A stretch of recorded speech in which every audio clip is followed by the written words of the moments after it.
Muito bem-vindos, muito bem-vindas. Terceiro episódio do Pode Mais RN. Esse espaço de interação, troca de ideias e de assuntos que interessam a você e também ao mandato do deputado estadual Kleber Rodrigues.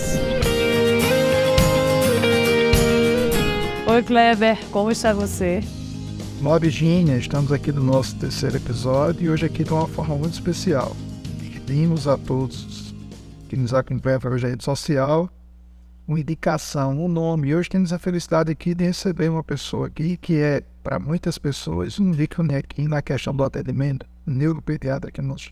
Kleber, você tem boa memória, viu? Porque no episódio passado a gente perguntou aqui aos internautas qual o tema que eles queriam que a gente debatesse nesse terceiro episódio. E aí o autismo estava na nossa pauta por ser também o mês das comemorações do Abril Azul. Então a gente tem a alegria de receber nesse podcast, o terceiro do Pode Mais RN, uma das profissionais mais dedicadas à causa do autismo. É uma médica competente que atua na rede pública, na rede privada e que é sim um referencial para auxiliar centenas de famílias que enfrentam hoje o diagnóstico do TEA, o transtorno do espectro autista. Doutora Celina Reis, muito bem-vinda ao nosso podcast. Obrigada, é um prazer participar desse bate-papo, né? O assunto do autismo é um assunto importante, que precisa ser conversado, na população em geral, para familiares, para pessoas que precisam ter conhecimento de uma forma geral. Que bom, doutora Celina, a gente agradece muito, né, Kleber, essa oportunidade, né? Verdade, é aí que tem contato com associações, muitos pais, muitas mães. É uma alegria receber aquela que trabalha, como eu falei, que há pouco é uma referência se tratando da questão do autismo. Sinta-se acolhida e a gente já vai querer conhecer um pouco da sua história, doutora Celina. Quem é a doutora Celina Reis, que muitas vezes está em contato com as famílias e pessoas do espectro autista e que muitas delas podem não conhecer a doutora Celina. Conte um pouquinho da sua história. É tão corrida, né? Aí o paciente entra, a gente atende, discute com a equipe, termina aqui.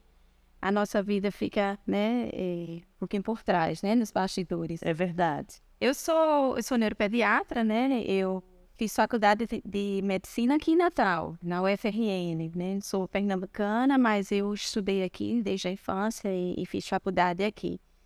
E já entrei em medicina querendo trabalhar com criança. Né? Eu já queria fazer algo da pediatria.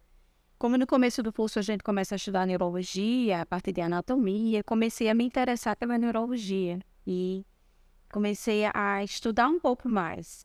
E estudando um pouco mais, eu me deparei com deficiência, pessoas com deficiência, durante a faculdade. Então eu fui direcionando meus interesses e comecei a fazer pesquisa de iniciação científica relacionada ao desenvolvimento infantil, a parte neurológica. E aí não deu outra. Quando eu terminei o curso, eu fui fazer residência em neurologia infantil, em neuropediatria. Aí fui para São Paulo, fiz residência na USP, passei alguns anos lá e depois eu retornei. Retornei para minha terra, para Pernambuco, né? E já em Pernambuco, eu já com vontade também de voltar para Natal, né? E aí voltei para cá. Durante a residência, me chamou a atenção que o acesso, as orientações a crianças com transtorno do espectro do autismo não eram tão intensas. Sim. Na residência de neurologia, né, de neuropediatria. A gente está falando de que ano, mais ou menos? 2002, por aí, né? 2002, em torno disso. Então, eu precisei me desdobrar, porque eu já tinha interesse nas crianças com autismo. E eu comecei a fazer estágio voluntário. Essas crianças eram acompanhadas muito pela psiquiatria.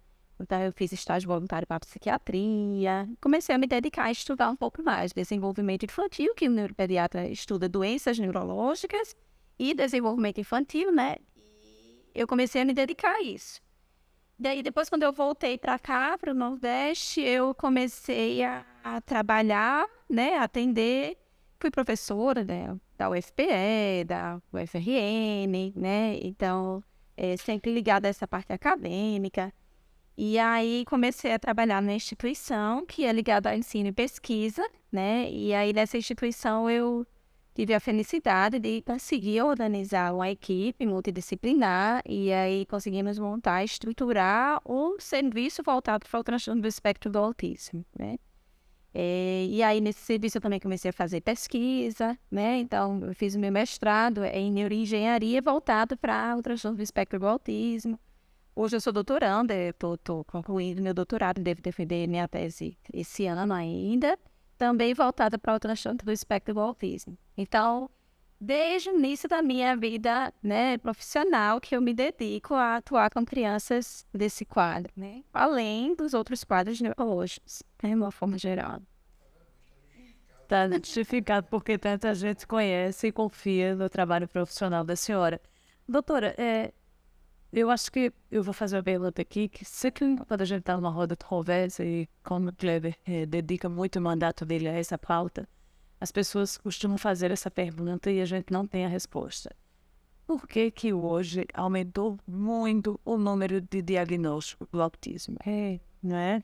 Isso é uma discussão, né, bem importante, porque no Brasil a gente ainda não tem um levantamento cientificamente aceitável, né? Então, temos regiões que fazem levantamentos pontuais. Então, a gente se baseia na incidência dos Estados Unidos.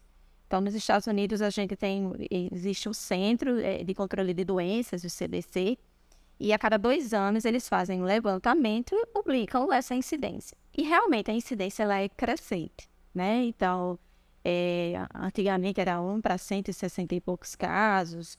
O último levantamento, 1 para 36 oficialmente. Né? Tem alguns estudos que sugerem que a incidência é até maior, mas é 1 para 36, é esse levantamento de 2020, publicado agora, né? Mais recentemente. Então, é uma incidência crescente, né? E aí é a grande pergunta, por que que isso está aumentando tanto? Um dos motivos desse aumento, né, que a gente já sabe que é por isso, é porque os critérios de diagnóstico mudaram. Antigamente se falava em autismo, como quadro tipo de esquizofrenia infantil, né? Um quadro como se fosse um tipo de psicose. Tanto é que durante a minha residência, que não faz tanto tempo, a gente não via com muita frequência, né, essas crianças com esses quadros, porque eles acompanhavam principalmente com a psiquiatria. Deve ser acompanhado pela psiquiatria mesmo. Mas nos últimos anos foi se percebendo que isso era um quadro de desenvolvimento infantil, né? Então, de origem neurobiológica. Então, foi se percebendo que era algo da infância, um perfil diferente de desenvolvimento. E aí, esses critérios de diagnóstico foram se modificando. Então, foi mudando até a terminologia. Antigamente se falava autismo. Hoje, a gente fala transtorno do espectro do autismo. Então, hoje, se preencher os critérios daquele espectro, que é um quadro mais amplo, a gente consegue considerar o diagnóstico. Então, com certeza, a incidência aumentou também por causa disso, das mudanças de critério de diagnóstico. A possibilidade de voltada a políticas públicas é que não existe uma contagem populacional voltada às pessoas que têm autismo. Então, a nossa realidade que temos hoje é totalmente aquém daquela que é apresentada. Isso. Então, era necessária uma luta de inúmeras pessoas para que o próprio IBGE possa colocar no censo, para que a população possa ter ideia verdadeiramente do quantitativo de pessoas que têm espectro hoje. Quanto que é essa incidência? Exatamente. Aí, nesse desfecho, aí eu entro aqui com uma informação que é importante, eu também gostaria de estudar nessas visitas que eu mencionei aqui há pouco, em algumas associações. A maior dificuldade que eu escutava era que os pais e as mães eles tinham uma grande dificuldade para fazer o acompanhamento, porque tinha que escolher. Eu estava em casa, eu trabalhava com os dois. Eu levei isso ao governo do Estado e consegui aprovar uma jornada especial de trabalho. Então, as pessoas que têm qualquer familiar, com algum tipo de deficiência, pessoas que têm crianças com autismo em casa, eles têm uma jornada especial de trabalho para eles trabalham uma carga de horário reduzida. E o restante do horário ele é destinado para quem possa fazer o acompanhamento familiar. Esse contato da família no acompanhamento médico ajuda no desenvolvimento das crianças que têm o autismo? Com certeza. Né? O transtorno do espectro do autismo, por ser um transtorno do desenvolvimento, né? Ele está bem aflorado, suas características estão bem afloradas na infância. E a criança, ela tem marcos, épocas em que vai se alcançar, são épocas que ela vai alcançar estágios de desenvolvimento. Então, é na infância que o sistema nervoso dela está em pleno vapor de funcionamento. Então, é nesse período, principalmente, que a gente precisa dedicar um tempo maior para estimular essas crianças. E uma criança a gente não estimula só na clínica, em terapia, né?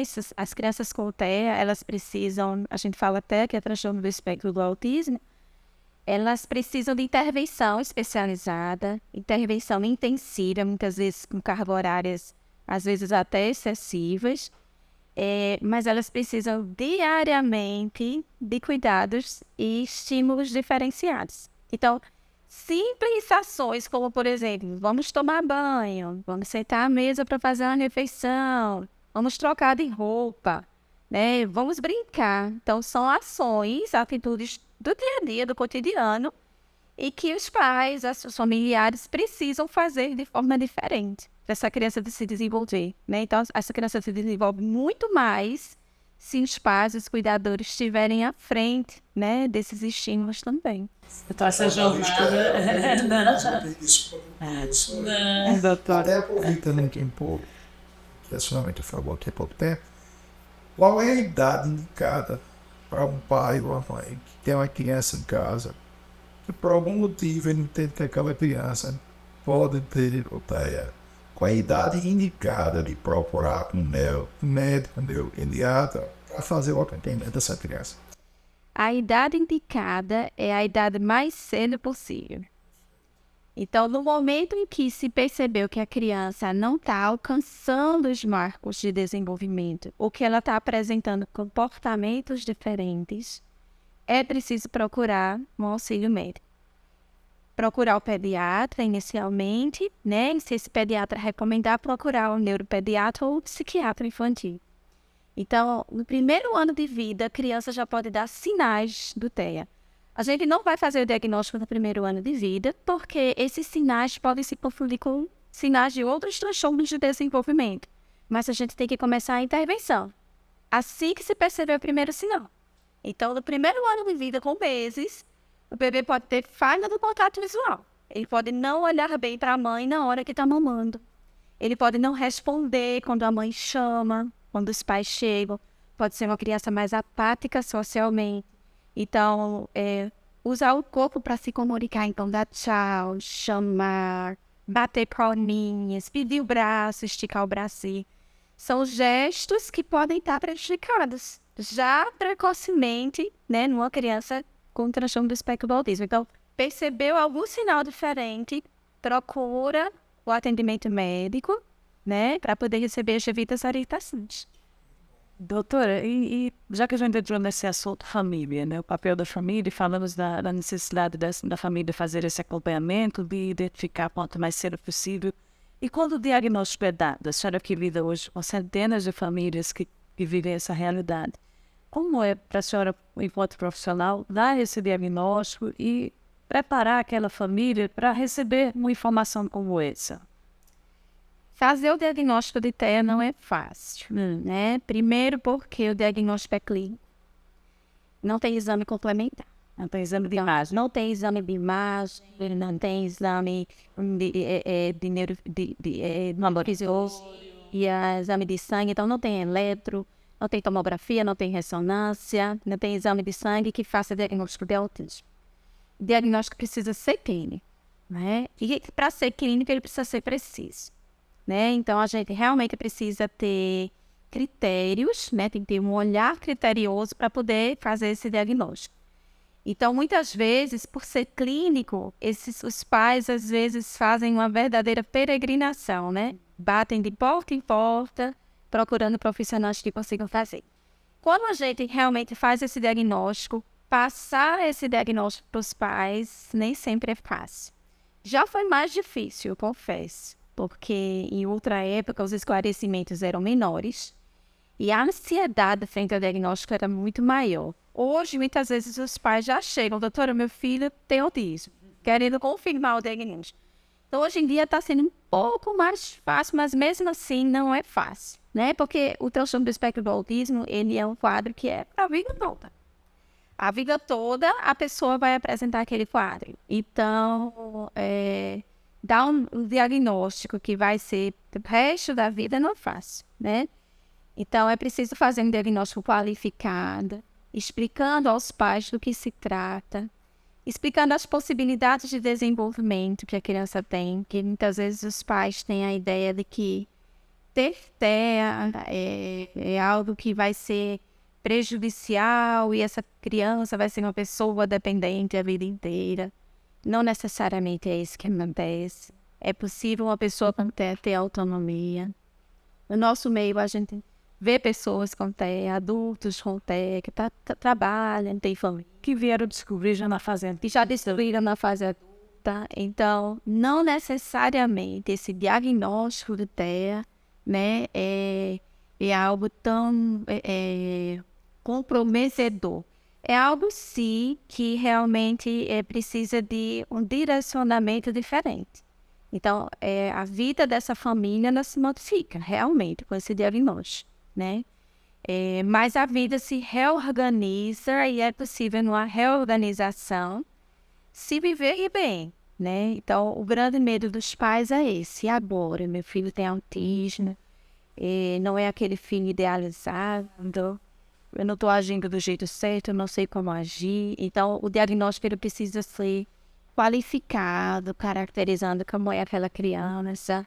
O diagnóstico ele é individualizado.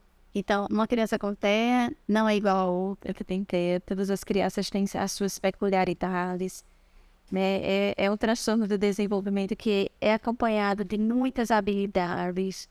Então, criança com TEA tem muitas habilidades. Então, a gente faz um diagnóstico considerando essas habilidades, né? Então, cuidando da família, cuidando da criança, né? Tem uma grande preocupação minha nos combates mais próximos de Capô. Inicialmente me preocupava muito em conseguir algum tipo de garantia, algum ponto a mais para as pessoas que têm autismo, mas eu passei com o tempo a entender que só isso não era o suficiente. Exemplo, minha pessoa também vai fazer mais ou menos uns 3 ou 4 semanas nesse vídeo. Eu já venho nessa luta há quase 3 anos com o ITEP. Para quê? Para que o ITEP ele criasse uma sala para que pudesse atender as pessoas que têm TEP.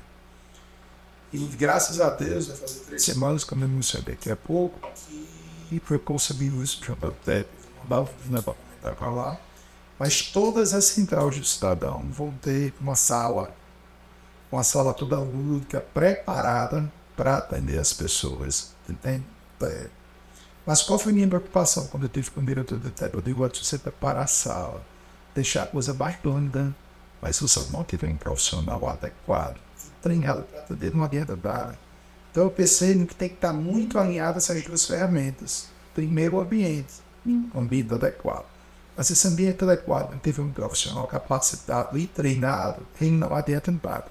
Então esse somatório desses 2 fatores aí, eu acho que é o que credencia, porque a nossa maior dificuldade, principalmente, é o mês hoje, que é o mês de alusão, é a questão da conscientização. E nem que as pessoas hoje elas não conseguem detectar. A gente vê problemas hoje no voos, a gente vê problemas hoje em supermercado, a gente vê problemas hoje na escola, porque não tem profissionais adequados. A senhora conversa com inúmeras pessoas. Qual a expectativa dessas pessoas, vamos dizer assim, com relação a melhorias, com relação ao que elas pensam de benefício às pessoas que Dos serviços que são ofertados também, né? Exemplo desse então, a gente estava falando que o transtorno do espectro do autismo aumentou a incidência, né? A gente até falou que teve mudança de critérios. Tem os fatores ambientais que também colaboram com esse aumento de incidência, mas o fato é que a incidência é alta, né? E para garantir os direitos, né, da pessoa com TEA, essa pessoa é considerada como uma pessoa com deficiência. Não quer dizer que ela vai ter deficiência intelectual, né? O transtorno do desenvolvimento, ele tem fragilidades no perfil cognitivo, de funções cognitivas como a linguagem, a comunicação, a interação social, são funções cognitivas. Mas não quer dizer que a pessoa tem deficiência intelectual. Mas a pessoa com TEA é considerada uma pessoa com deficiência, e isso lhe garante os direitos, né? Os direitos de ser incluído na sociedade, né? Como um cidadão com todos os seus direitos. Então, faz parte do acolhimento dessas pessoas, né? Saber lidar com eles, que são pessoas que agem, compreendem de forma diferente. Então, estruturar o ambiente físico e não capacitar as pessoas realmente é um prejuízo. Isso a gente vê muito na escola, né? E na escola a gente vem lutando para que aconteça uma integração e uma inclusão, né? Satisfatória. Então, esse mês de abril, ele vem para isso, né? Esse mês de conscientização é conscientizar as pessoas de uma forma geral que precisam ter conhecimentos sobre o TEA. Conhecimentos, precisam saber lidar com o TEA no ambiente de saúde, então, na unidade de saúde, numa repartição pública, na escola, no ambiente de trabalho, na universidade. Por achar que a sociedade caminha na mesma proporção do aumento de casos, não? Não, ainda não. Por isso que nosso trabalho é bem intenso. Por isso que vale a pena essas conversas que a gente está fazendo, só para expandir cada vez mais esses conhecimentos. E a dificuldade, às vezes, existe dentro de casa. Às vezes, os familiares não conseguem ainda lidar com a criança com TEA. Nem sempre familiares diretos. Às vezes existem casamentos que se desfazem, né? Às vezes tios, primos, avós têm dificuldade de lidar com a criança com TEA. Então, recentemente eu peguei uma criança, uma família, em que a avó dizia assim: esse menino é esquisito, a mãe não educa bem ele, são palavras dele. Quando a gente chega na casa dele, ele corre e se tranca no quarto e quer que todo mundo vá embora. E não quer que ninguém fale, porque ele reclama quando a gente fala. Isso é um menino mal educado, né? Então, eram palavras da avó que depois ela refletiu e entendeu. Muitas vezes, essa dificuldade de lidar é a falta de informação, né? Não podemos taxar de nada, né? O acesso à informação e de lidar.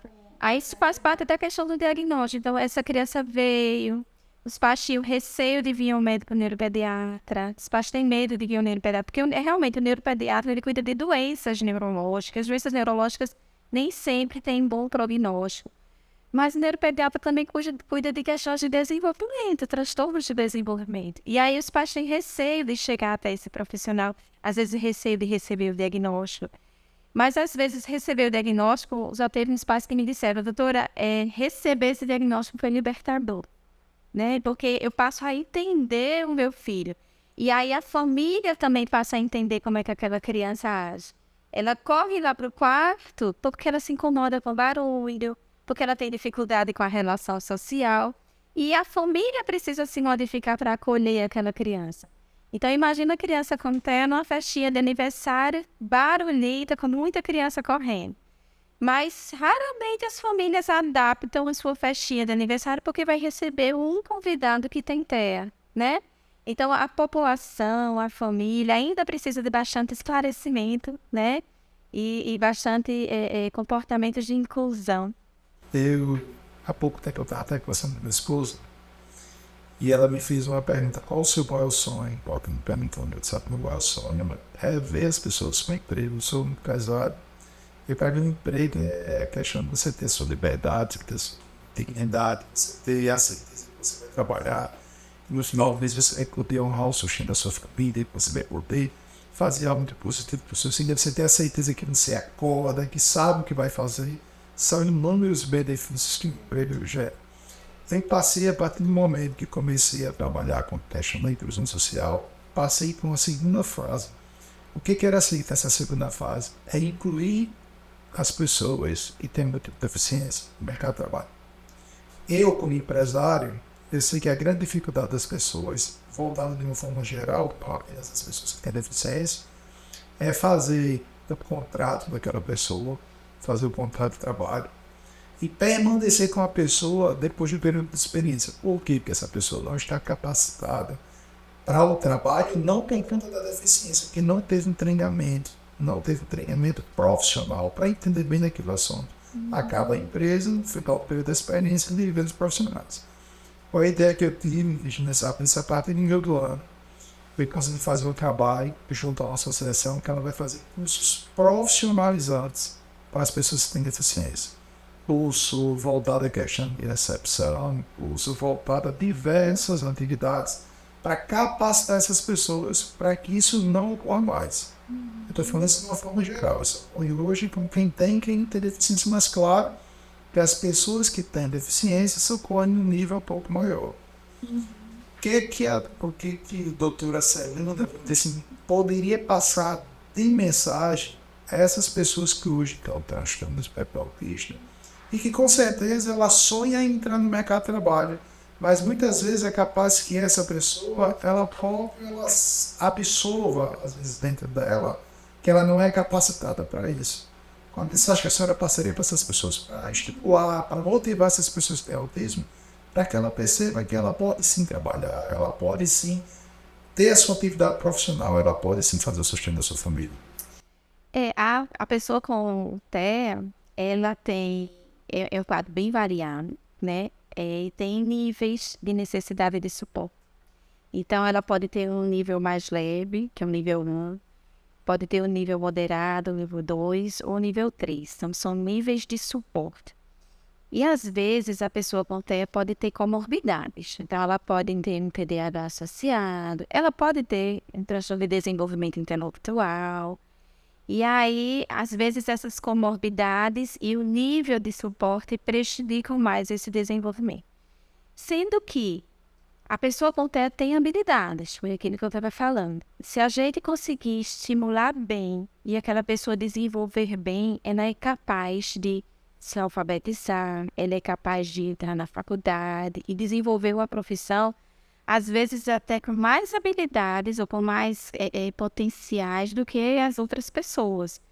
Porque uma das características da pessoa com TEA é ter um foco excessivo no tema de seu interesse, né? Então, elas apresentam o hiperfoco. Quando aquele hiperfoco é no tema de sua área de habilidade, de trabalho, ela desarna. E aí ela desenvolve bem e vai ser um profissional excelente.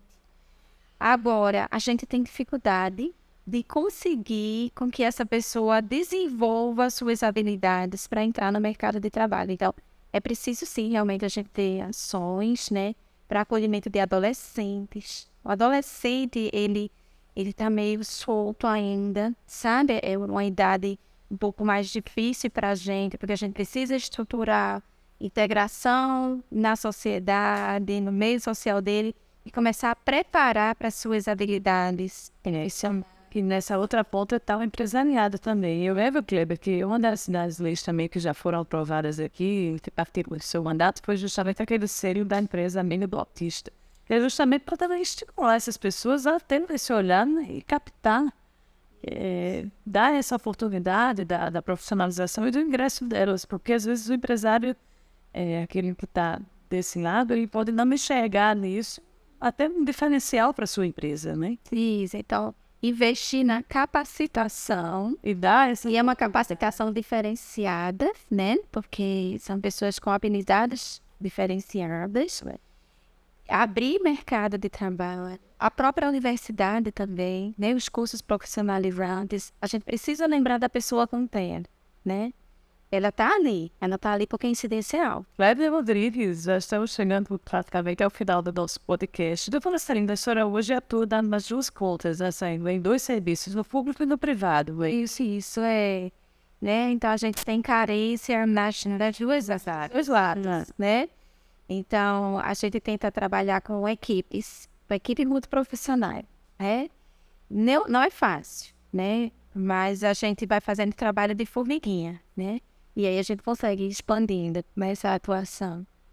Que bom. E quem quiser encontrar a doutora Celina, que por acaso se interessou por nossa conversa e não tem acesso ainda ao seu trabalho, onde a gente encontra a senhora? Acho que pode me procurar em Macaíba, tem uma unidade pública que eu atendo lá, bem conhecida, pela prefeitura do município de Natal também, Também. né? Então são os locais de serviço público que eu atuo na minha clínica, Clínica Semeares, né? É o local onde eu faço no serviço privado, a atuação de serviço privado. Que bom. Clévia, eu acho que o evento contribuiu, assim, para nós principalmente, né, Clévia, que tem essa causa aí, de ter essa oportunidade de conversar com quem está na ponta, com quem está lidando com esse problema, não é problema não, quem está lidando com até com essa realidade todos os dias, não é? E a senhora tem essa experiência aí fantástica, que enriqueceu muito aqui o nosso videocast. Doutora Celina, quero te agradecer pela sua disponibilidade em estar aqui hoje, conversando sobre o TEA, passando informações valiosas para as pessoas que estão em casa e vão assistir o nosso programa.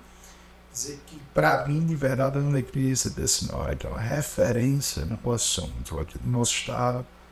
Foi um podcast assim enriquecedor. Obrigada, eu que agradeço, né? É mais um espaço para a gente falar sobre o TEA nesse mês, né? A gente tem muito que lhe agradecer.